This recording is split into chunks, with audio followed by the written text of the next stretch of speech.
কুমিল্লা থেকে ফ্যাসিবাদ বিরোধী আন্দোলন সূচনা শুরু হয়েছে এবং তা অব্যাহত থাকবে বলে মন্তব্য করেছেন বৈষম্য বিরোধী ছাত্র আন্দোলনের আহ্বায়ক ও জাতীয় নাগরিক কমিটির অন্যতম সমন্বয়ক হাসনাত আব্দুল্লাহ। জুলাই ঘোষণাপত্র নিয়ে লিফলেট বিতরণ এবং জনসংযোগ কর্মসূচি উদ্বোধন করেন বৈষম্য বিরোধী ছাত্র আন্দোলনের আহ্বায়ক ও জাতীয় নাগরিক কমিটির অন্যতম সমন্বয়ক হাসনাত আব্দুল্লাহ। বুধবার ৮ জানুয়ারি কুমিল্লা নগরীর টাউন হল মাঠে জুলাই ঘোষণাপত্র নিয়ে লিফলেট বিতরণ এবং জনসংযোগ কর্মসূচি উদ্বোধনকালে তিনি এসব কথা বলেন।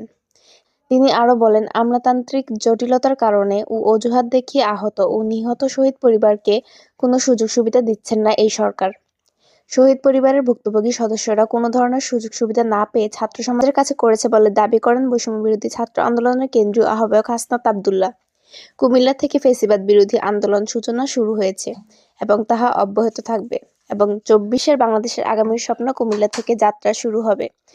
আর আপনারা জানেন, কুমিল্লা থেকে ফ্যাসিবাদ বিরোধী ধ্বনি সবসময় উচ্চারিত হয়েছে।